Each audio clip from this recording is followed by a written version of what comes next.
أعوذ بالله من الشيطان الرجيم.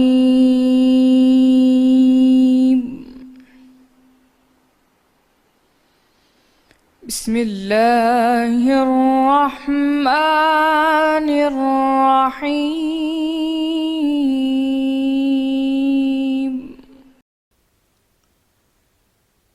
اور صحرا نشینیوں میں سے بھی کچھ لوگ عذر کرتے ہوئے آپ کے پاس آئے کہ ان کو بھی اجازت دی جائے، اور جنہوں نے اللہ اور اس کے رسول سے جھوٹ بولا وہ گھر میں بیٹھ رہے، سو جو لوگ ان میں سے کافر ہوئے ہیں ان کو دکھ دینے والا عذاب پہنچے گا۔ نہ تو ضعیفوں یعنی کمزوروں پر کچھ گناہ ہے، اور نہ بیماروں پر، اور نہ ان پر جن کے پاس خرچ موجود نہیں کہ شریک جہاد ہوں، یعنی جب کہ اللہ اور اس کے رسول کے خیر اندیش اور دل سے ان کے ساتھ ہوں، یا جب وہ اللہ اور اس کے رسول کی خیر خواہی کرتے رہیں۔ نیکوکاروں پر کسی طرح کا الزام نہیں ہے، اور اللہ بخشنے والا مہربان ہے۔ اور نہ ان بے سر و سامان لوگوں پر الزام ہے کہ تمہارے پاس آئے کہ ان کو سواری دو، اور تم نے کہا کہ میرے پاس کوئی ایسی چیز نہیں جس پر تم کو سوار کروں، تو وہ لوٹ گئے، اور اس غم سے کہ ان کے پاس خرچ موجود نہ تھا ان کی آنکھوں سے آنسو بہہ رہے تھے۔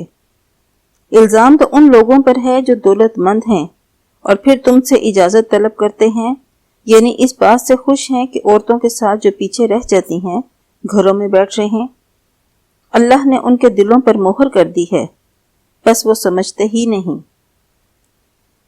جب تم ان کے پاس واپس جاؤ گے تو تم سے عذر کریں گے، تم کہنا عذر مت کرو، ہم ہرگز تمہاری بات نہیں مانیں گے۔ اللہ نے ہم کو تمہارے سب حالات بتا دیے ہیں، اور ابھی اللہ اور اس کے رسول تمہارے عملوں کو اور دیکھیں گے، پھر تم غائب و حاضر کے جاننے والے اللہ سبحانہ و تعالیٰ کی طرف لوٹائے جاؤ گے، اور جو عمل تم کرتے رہے ہو وہ سب تمہیں بتائے گا۔ جب تم ان کے پاس لوٹ کر جاؤ گے تو تمہارے روبرو اللہ کی قسمیں کھائیں گے تاکہ تم ان سے درگزر کرو، سو ان کی طرف التفات نہ کرنا، لہٰذا آپ ان سے اعراض ہی برتیں۔ یہ ناپاک ہیں، اور جو کام یہ کرتے رہے ہیں ان کے بدلے ان کا ٹھکانہ دوزخ ہے۔ یہ تمہارے آگے قسمیں کھائیں گے تاکہ تم ان سے خوش ہو جاؤ، لیکن اگر تم ان سے خوش ہو جاؤ گے تو اللہ تو نافرمان لوگوں سے خوش نہیں ہوتا۔ دیہاتی لوگ سخت کافر اور سخت منافق ہیں۔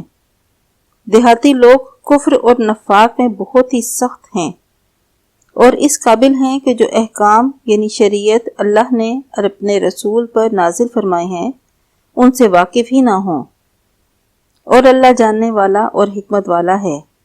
اور بعض دیہاتی ایسے ہیں کہ جو کچھ خرچ کرتے ہیں اسے تاوان سمجھتے ہیں، اور تمہارے حق میں مصیبتوں کے منتظر ہیں، انہی پر بری مصیبت واقع ہو، اور اللہ سننے والا اور جاننے والا ہے۔ اور بعض دیہاتی ایسے ہیں کہ اللہ پر اور روز آخرت پر ایمان رکھتے ہیں، اور جو کچھ خرچ کرتے ہیں اس کو اللہ کی قربت اور پیغمبر کی دعاؤں کا ذریعہ سمجھتے ہیں۔